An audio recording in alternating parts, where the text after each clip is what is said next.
Hello दोस्तों, नमस्कार। स्वागत है आपका हमारी यूट्यूब चैनल पर।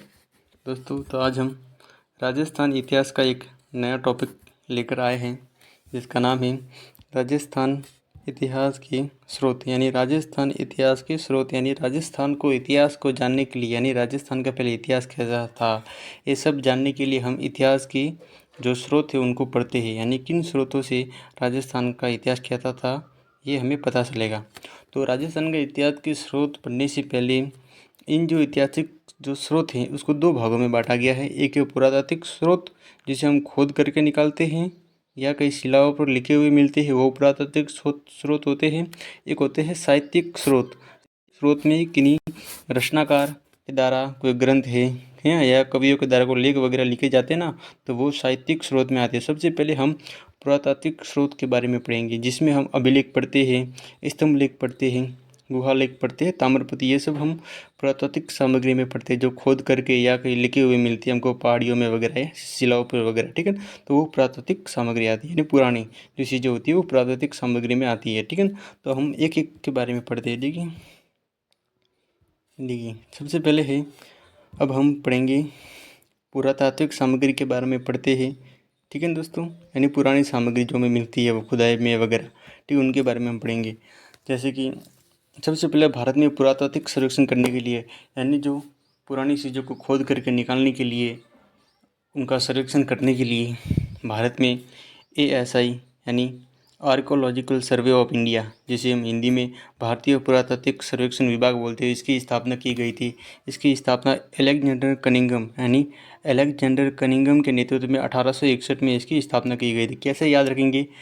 अ से ASI, अ से अलेक्जेंडर कनिंघम, यानी अ से ASI यानी भारतीय पुरातत्व सर्वेक्षण विभाग, जिसकी स्थापना अ से ए यानी अ से ASI, अ से अलेक्जेंडर कनिंघम यानी अलेक्जेंडर कनिंघम के नेतृत्व में भारतीय पुरातात्विक सर्वेक्षण विभाग यानी ASI की स्थापना की गई थी 1861 में। ठीक है, अब स्थापना हो गई। ठीक है, अब स्थापना हो गई, तो अब स्थापना होने के बाद फिर क्या हुआ कि 1902 में इस जो भारतीय पुरातात्विक सर्वेक्षण विभाग में कुछ पुनर्गठन किया गया। यानी इसका एक कहते हो ना कि जो चीज़ पुरानी होती है तो उसका अपडेट करना पड़ता है, यानी कि भारतीय पुरातात्विक सर्वेक्षण विभाग का यानी ASI का अपडेट किया गया, यानी पुनर्गठन किया गया 1902 में। तो वो जॉन मार्शल के नेतृत्व में किया गया था। यानी जॉन मार्शल जो अंग्रेज अधिकारी था, इसके काल में भारतीय पुरातात्विक सर्वेक्षण विभाग 1902 में इसका पुनर्गठन किया गया। ठीक है, यानी कोई बदलाव किए गए इसमें। ठीक है, अब आगे चलते हैं, तो फिर राजस्थान में अभी ये भारतीय पुरातात्विक सर्वेक्षण तो बन गया और इसका पुनर्गठन भी हो गया। फिर क्या हुआ था कि फिर राजस्थान में जो सर्वेक्षण का कार्य सर्वप्रथम किसने प्रारंभ किया था, तो ACL कार्लाइल यानी कार्लाइल भाई साहब थे ना, कार्लाइल, इन कार्लाइल ने राजस्थान में जो पुरातात्विक सर्वेक्षण का कार्य सर्वप्रथम आरंभ किया था वो कार्लाइल ने किया था। यानी ठीक है, ऐसे याद रखेंगे। यानी कैसे याद रखेंगे कि राजस्थान में सर्वेक्षण का जो कार्य, कौन सा सर्वेक्षण, पुरातात्विक सर्वेक्षण जो कार्य सर्वप्रथम किसने, कार्लाइल ने प्रारंभ किया था, यानी कॉल किया था। कोई भी चीज़ सबसे पहले करनी पड़ती है ना, उसको कॉल करते हैं हम, कॉल करके किसी को बताते हैं। तो भारत में राजस्थान में जो सर्वेक्षण का कार्य सर्वप्रथम यानी सर्वप्रथम करते हैं ना, उसके लिए हम कॉल करना पड़ता है। तो कार्लाइल ने राजस्थान में पुरातात्विक सर्वेक्षण का सबसे पहले प्रारंभ किया था ACL कार्लाइल ने, यानी कॉल किया था कार्लाइल ने। ठीक है, ऐसे याद रखेंगे, किसने किया, कार्लाइल ने। आगे बढ़ते हैं कि अब जो अभिलेखों के बारे में हम पढ़ते हैं, यानी पुरातात्विक सामग्रियों में अभिलेख आते हैं। ठीक है, तो अभिलेखों में क्या होता है कि जो अभिलेख होते हैं ना, कई पर भी लिखे हुए मिलते हैं हमको, चाहे वो पहाड़ियों में हो, खोद करके अगर को निकाले गए किसी चीज़ों में मिले। ठीक है, तो वो अभिलेख होते हैं। जैसे कि हम अभिलेख में क्या क्या चीज़ आती है, जैसे गुहा लेख आता है, यानी गुफा पर लिखे हुए लेख, वो भी अभिलेख में आते हैं। स्तंभ पर लिखे हुए लेख, वो भी स्तंभ लेख जिसको बोलते हैं, वो अभिलेख में आते हैं। मूर्ति पर लिखे हुए लेख यानी मूर्ति लेख है, वो भी अभिलेख में आते हैं। और प्रशस्ति यानी कि इसकी प्रशंसा में लिखा गया लेख भी अभिलेख में आता है। ठीक है, अब अभिलेखों का जो अध्ययन है ना, वो एपिग्राफी कहलाता है, यानी एपिग्राफी में अभिलेखों का अध्ययन किया जाता है। ठीक है, अब अभिलेख में क्या होता है, कोई भी राजवंश है, ठीक है, उनकी और राजाओं की उपाधियाँ है, उनकी विजय है, यानी उनकी तिथियाँ है। ठीक है, और तिथि युक्त होते हैं, यानी कि अभिलेखों में राजवंश के बारे में जानकारी, किसी राजा की उपाधि, ठीक है, उनकी विजय और तिथि युक्त ये होती है, तिथि लिखी होती है इन पर। ठीक है, अभिलेखों में उस समय की जो समसामयिक की जो जानकारी मिलती है, यानी किन्हीं राजाओं की या राजवंशों की उस समय की जानकारी हमें अभिलेखों से प्राप्त होती है। तो हम पढ़ते हैं कि अभी कि भारत में जो सबसे प्राचीन जो अभिलेख किस शासक का है। यानी भारत में सबसे प्राचीन जो अभिलेख मिला है ना वो अशोक का मिला है। यानी अशोक के जो अभिलेख मिले वो सबसे प्राचीन मिले हैं भारत में। अभी पूछे कि अगर भारत में जो सबसे प्राचीन अभिलेख तो कौन से शासक का, अशोक का मिला है, ठीक है।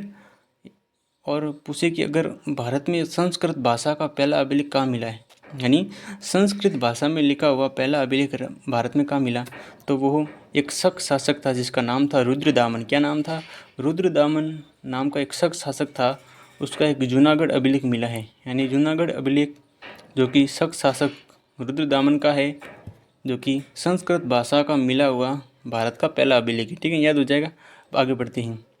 अब देखिए, अभी राजस्थान की बात करें ना, तो राजस्थान में जो अभिलेख मिलेगी ज़्यादातर उनकी भाषा संस्कृत भाषा होगी। कौन सी? उनकी संस्कृत भाषा होगी और एक राजस्थानी भाषा, यानी संस्कृत और राजस्थानी भाषा में मिलेगी, ठीक है, राजस्थान के ज़्यादातर अभिलेख, ठीक है। अब हम आगे बढ़ते हैं।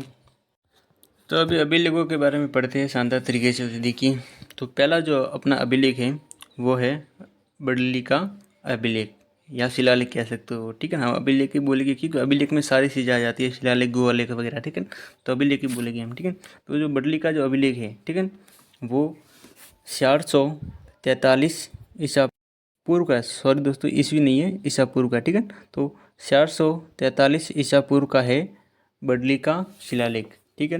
कैसे याद रखना है कि जो इस बडली, देखो बडली में कौन सा अक्षर, बडली में ल अक्षर लिखा हुआ है ना, इस ल अक्षर से देखो मैं तो आपको याद करा दूंगा। ये जो ल अक्षर है, ये लाइन अब हटा दो, ये ल अक्षर वाली लाइन हटा दो, ऊपर वाली दोनों हटा दो, ल 3 जैसा दिख रहा है ना, इसको सीधा कर दो ऐसे। अब आप इस ल को आपने ऐसे सीधा कर लिया तो ऐसे 3 जैसा दिख रहा है ना, 3 जैसा दिख रहा है ना ये, तो 3 यानी 3 इधर लिख लो और एक चार लगा दो, ठीक है। 3 के बाद में एक डबल करके 4 2 बार लगा दो, ठीक है।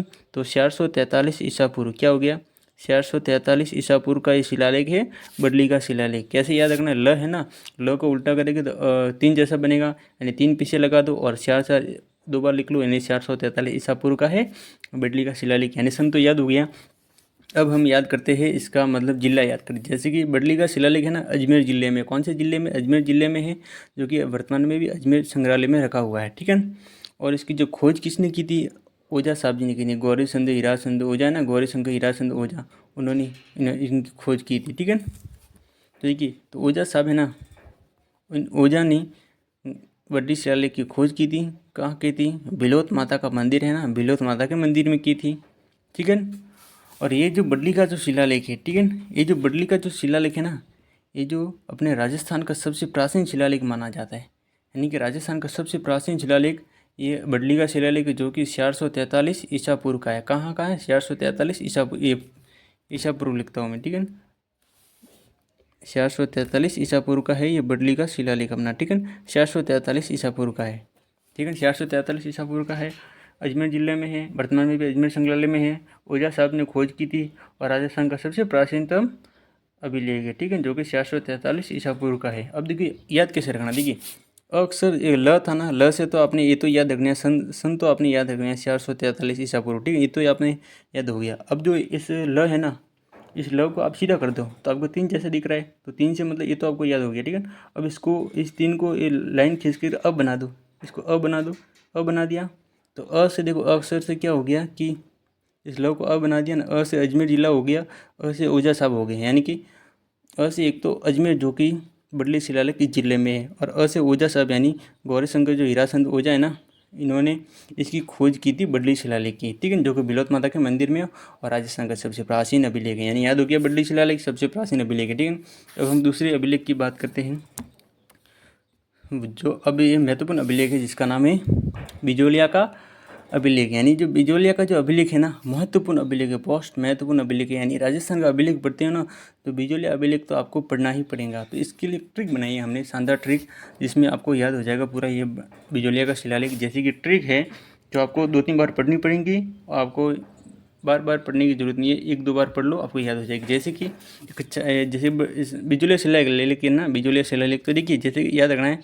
कि चाबी, क्या देखना कि ट्रिक है, ट्रिक की लाइन है, साबी लो 1170 की के साबी लो 1170 की गुण वाली, कैसी?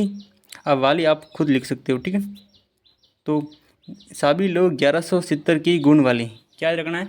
चाबी लो 1176 की गुण वाली। ये लाइन आपको 2-3 बार पढ़ना है कि चाबी लो 1176 की गुण वाली, चाबी लो 1176 की गुण वाली। कैसी गुण वाली, ठीक है।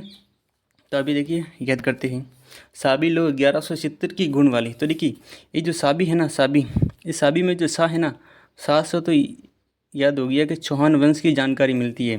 किसकी मिलती है? चौहान वंश की जानकारी मिलती है। और बी से याद कर लो बिजोलिया शिलालेख, यानी कि जो बिजोलिया जो शिलालेख है ना, साबी में बी से बिजोलिया शिलालेख हो गया और सा से चौहान वंश की जानकारी। और चौहान वंश में भी 2 शाखा, शाकंभरी के और अजमेर के चौहान, यानी शाकंभरी और अजमेर के चौहानों की जानकारी ये साबी यानी कि बिजोलिया शिलालेख में मिलती है। तो साबी याद हो गया। अब हम लो याद रखते हैं। क्या याद रखते हैं? लो। तो देखिए साबी लो, साबी याद हो गया, यानी बिजोलिया शिलालेख और चौहान वंश, ठीक है ना। अब लो से याद रखूँ, साबी लो है ना, लो से याद रखो लोलाक। क्या याद रखना? लोलाक। लोलाक कौन था? इसका उत्कीर्ण करता, यानी जिसने उत्कीर्ण किसने करवाया था? लोलाक ने उत्कीर्ण करवाया था, यानी जो बिजोलिया शिलालेख को उत्कीर्ण करता याद रखना है ना, साबी लो से, यानी लोलाक ने उत्कीर्ण करवाया था, लोलाक ने, ठीक है। अब लो हो गया। तो अब याद रखो 1170। क्या याद रखना है? 1170 क्या है? 1170 ईस्वी का शिलालेख है। 1170 ईस्वी का ये शिलालेख है, यानी 1170 ईस्वी का शिलालेख है। तो याद हो ही जाएगा आपको। साबी लो 1170 की कैसी लेनी है? साबी गुण वाली लेनी है। कैसी लेनी है? गुण वाली लेनी है, यानी गुण से हो गया गुणभद्र। क्या हो गया? गुणभद्र। तो गुणभद्र ने इनकी रचना की थी। क्या की थी? रचना। तो गुणभद्र ने क्या की थी? रचना की थी, ठीक है।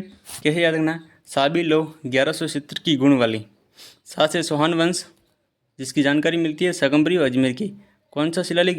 साबी बी से बिजोलिया शिलालेख, लो से लोलाक उत्कीर्णकर्ता 1170 ईस्वी का है, गुण से गुण वाली से हो गया, गुण से हो गया गुणभद्र, यानी कि रचनाकार हो गया, ठीक है। रचना कौन है? गुणभद्र। और उत्कीर्णकर्ता यानी जो लगाने वाला था ना दीवार पर वगैरह, तो वो था लोलाक, ठीक है। तो देखिए अभी बिजोलिया शिलालेख की ट्रिक याद होगी ना, चाबी लो 1170 की गुण वाली, ठीक है। ये आपको 2-3 बार पढ़ना याद हो जाएगा, ठीक है।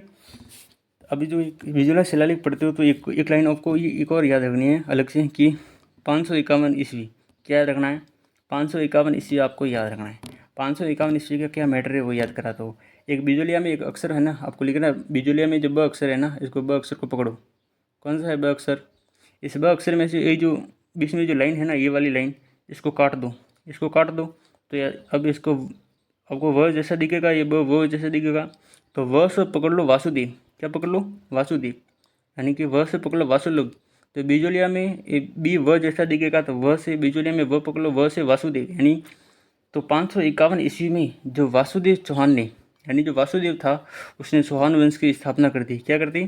चौहान वंश की स्थापना कर दी और एक सांबल झील का निर्माण किया। यानी कि बिजोलिया शिलालेख में से हमें जानकारी मिलती है कि जो वासुदेव चौहान था उसने 551 में चौहान वंश की स्थापना की और एक सांबर झील का निर्माण कराया था, ठीक है। इतना याद हो गया। ब को व बना दो, फिर वासुदेव हो जाएगा, ठीक है। बाकी कहानी ये याद हो जाएगी आपको। अब बिजोलिया शिलालेख के बारे में एक और जानकारी मिलती है कि कुछ नगर है जिसके प्राचीन नामों के नाम मिलते हैं, ठीक है। प्राचीन नामों की जानकारी मिलती है नगरों के बिजोलिया शिलालेख से। जैसे कि प्राचीन नगर कौन से है? जैसे कि सांबर को बोलते थे उस समय शाकंभरी, दिल्ली को बोलते थे ढिल्लिका, जालोर को बोलते थे जबालीपुर, ठीक है। अब श्रीमाल, ठीक है, श्रीमाल बोलते थे, जालोर को जबल हो गया, ठीक है। और श्रीमाल भी किसी को कहा जाता था। और जो विजयावली है, ठीक है, बिजोलिया को विजयावली वगैरह, ठीक है। यानी कि शाकंभरी, ढिल्लिका, जबलपुर, श्रीमाल, ठीक है, विजयावली वगैरह, ये जो प्राचीन नाम है ना बिजोलिया शिलालेख से मिलते हैं। तो क्या याद रखना है? एक ट्रिक याद रखनी है कि सभी लोग 1170 की गुण वाली, बाकी 551 याद रखना है और ब को व बना दो तो वासुदेव हो जाएगा। बाकी ये प्राचीन नाम तो शायद आप पढ़ते ही हो, तो ये तो आपको याद हो ही जाएगा, ठीक है। बाकी हम दूसरा एक अभिलेख पढ़ते हैं, ठीक है। दूसरे अभिलेख पढ़ते हैं जो महत्वपूर्ण है वो, ठीक है। महत्वपूर्ण अभिलेख तो मतलब बिजोलिया शिलालेख थे ना, ये तो आपको पढ़ना ही पड़ेगा। अब दूसरे अभिलेख हैं वो पढ़ते हैं। जैसे कि अभी हम जो दूसरी जो अक्षर है ना, अभी मतलब जो दूसरे जो अभी अभिलेख हैं वो बहुत ज़्यादा अभिलेख हैं, तो उनको हम याद करना बहुत मुश्किल होता है ना, इसलिए हम थोड़े अक्षरों से याद करेंगे।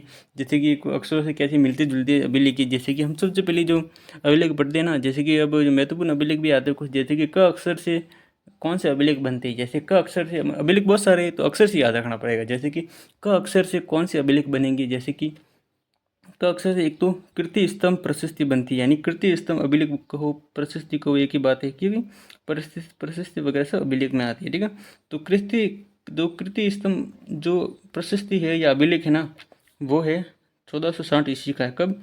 1460 ईस्वी का है।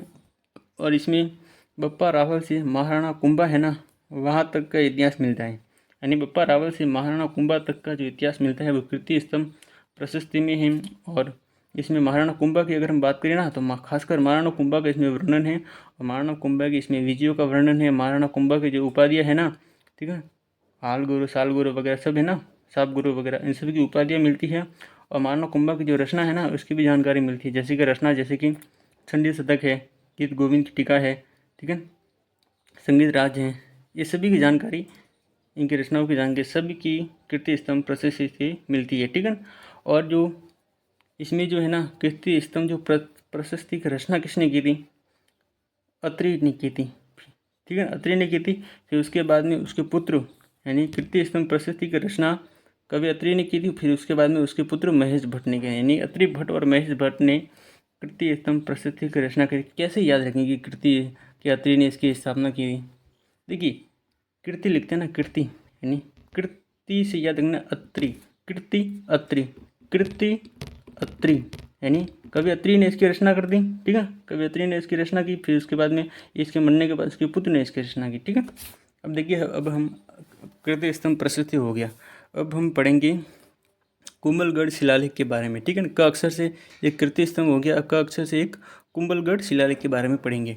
तो जो कुंभलगढ़ का जो शिलालेख है ना, कुंभलगढ़ का जो शिलालेख है वो 1460 ईस्वी का है, यानी ये भी 1460 ईस्वी है। कृति स्तंभ प्रशस्ति भी कुंभा के समय की है, 1460 ईस्वी की है। कुंभलगढ़ शिलालेख भी कुंभा के समय का है, 1460 ईस्वी का है। ठीक है, इसमें महाराणा जो कुंभा है ना, इस कुंभा की विजयों का वर्णन है। ठीक है, और जो शासक हुए थे हमीर, इस हमीर को इस कुंभलगढ़ प्रशस्ति में विषम घाटी पंचानन कहा गया है। क्या कहा गया है? शेर के समान। बोलते हैं ना कि विषम प्रशस्तियों में शेर के समान, यानी विषम घाटी पंचानन कहा गया है इस कुंभलगढ़ प्रशस्ति में। किसको? हमीर को। ठीक, ऐसे याद रखना। कुंभा की विजयों का वर्णन है इसमें भी। बाकी में याद रखना है, जैसे कि एक तो हो गया कुंभा, याद हो गया, हमीर हो गया। ठीक है ना, अब देखो पढ़ते 1460 ईस्वी का ये भी पढ़ लिया। अभी इसमें कुंभ श्याम मंदिर, या जिसको मामादेव मंदिर बोलते हैं, यानी कुंभ श्याम मंदिर या मामादेव मंदिर जिसको बोलते हैं ना, इस वहाँ पर है ये मतलब कुंभलगढ़ जो शिलालेख है ना, कुंभ श्याम मंदिर में है। ठीक है, और 5 शिलाओं पर है। कितनी शिलाओं पर है? 5 शिलाओं पर है।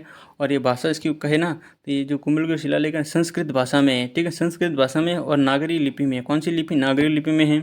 और जो ओझा साहब थे ना, गौरी शंकर हीराचंद ओझा है ना, इन ओझा के अनुसार कवि महेश थे ना, कुछ कवि महेश ने इसकी रचना की है। यानी वापस याद रखो, देखिए ओझा साहब के अनुसार, जो ओझा है, ओझा साहब हैं, इन ओझा ने कहा था कि जो कवि महेश है ना, वो इस कुंभलगढ़ प्रशस्ति का रचनाकार है। लेकिन कुछ विद्वान बोलते हैं कि कान्हा व्यास है ना, इन्होंने इस कुंभलगढ़ प्रशस्ति की रचना की। यानी कि कुंभलगढ़ प्रशस्ति की रचना में 2 व्यक्तियों का नाम आता है। अगर ओझा साहब कहना कि ओझा के अनुसार कुंभलगढ़ प्रशस्ति या शिलालेख की रचना किसने की, तो कवि महेश ने की थी। अगर कुछ अन्य विद्वानों का नाम आ जाए ना, तो कान्हा व्यास का नाम लेना है। ठीक है, अब हम पढ़ते हैं कुंभलगढ़ प्रशस्ति की। अगर हम बात करें ना, इस कुंभलगढ़ प्रशस्ति में है ना, बप्पा रावल की बात करें ना, बप्पा रावल, ये जो बप्पा रावल का भी नाम आता है कुंभलगढ़ प्रशस्ति में। और कहाँ बप्पा रावल के बारे में वर्णन आता है कि बप्पा रावल को विप्रवंशीय ब्राह्मण बताया गया। क्या?